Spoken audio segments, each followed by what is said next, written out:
Welcome to This Explainer, where today we are digging into the story of Facebook. We're going to go from a super controversial idea in a Harvard dorm room all the way to a global giant that has completely reshaped how we all communicate. But, to really get why Facebook is so powerful, we've got to start by looking in the mirror. Because what makes it so sticky, so addictive, it isn't just the tech. It's because it taps into something really, really fundamental about being human. So imagine this. You're walking down a busy street, and you see one person just standing there, staring up at a totally empty sky. What do? Come on, be honest. You'd probably just walk on by, maybe think they're a little weird, right? Okay, but now, what if it's not one person? What if it's a whole crowd of people, all staring up at that same patch of sky? Well, suddenly, everything changes. You stop. You look up too.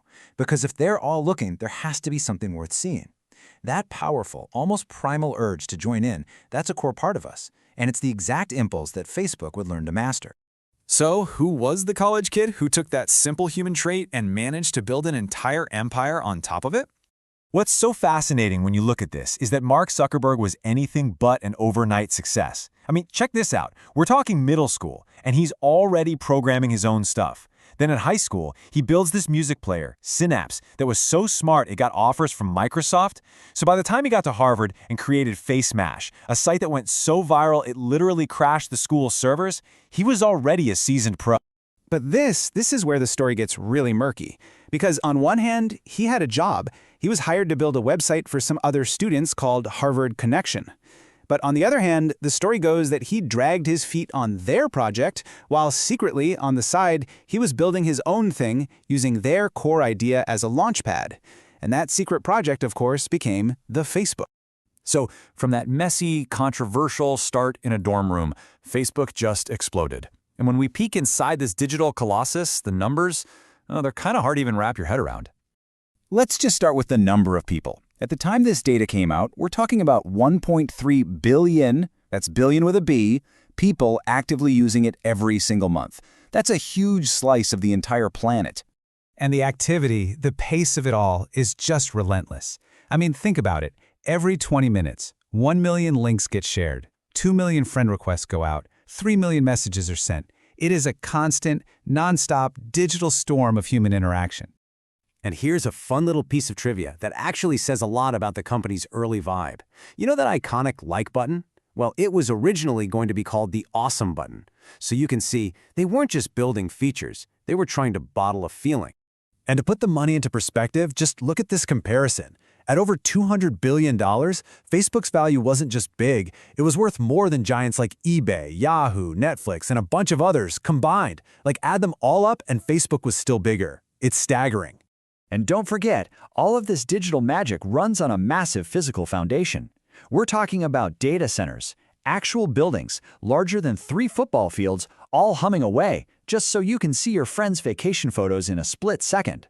But, if you still think of Facebook as just a website, you are totally missing the big picture.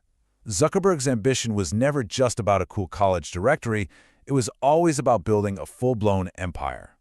And he built that empire strategically through these huge acquisitions. Every single purchase was a deliberate move to control another piece of our digital lives.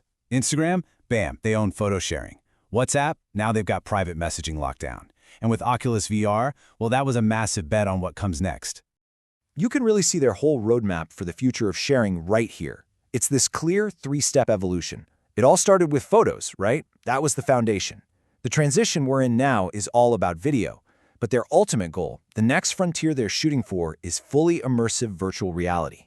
And these ambitions go way beyond just software. Get this. They're building enormous, solar-powered drones, we're talking the size of a Boeing 737, to beam internet down to parts of the world that are still offline. Just think about that for a second. They don't just want to own the app on your phone, they want to own the very sky that delivers the signal to it. Okay, so we've seen the scale, the ambition, but what does it all actually mean for us, for you and me as individuals, and for our society as a whole? What's the human impact here? It really boils down to this fundamental question. Is Facebook a hijacking of the mind, a tool that makes us more anxious and isolated? Or is it a genuinely valuable tool that helps us stay connected to the people we care about? This is the central tension. the tightrope the platform is always walking. One undeniable impact is this totally new thing that sociologists have called ambient awareness. It's this bizarre, modern experience where you have this constant, low-level sense of what all your friends are up to, all the time. It's a type of social connection that has just never existed before in human history. But this constant connection raises a really serious question. As this expert points out, the parts of our brain that actually build empathy, they fire up when we're doing nothing, when we're bored, when we're just daydreaming. So let me ask you, when was the last time you were truly, genuinely bored? And that gets right to the heart of the concern. Empathy. You know, the ability to actually put yourself in someone else's shoes. It might depend on those quiet, unstructured moments of reflection. So the question becomes, if our devices are constantly stealing our boredom, are they also chipping away at a core piece of our humanity? So after seeing the absolute global colossus that Facebook has become, I want to end with this quote. This is the vision from its creator, way back before it was a household name.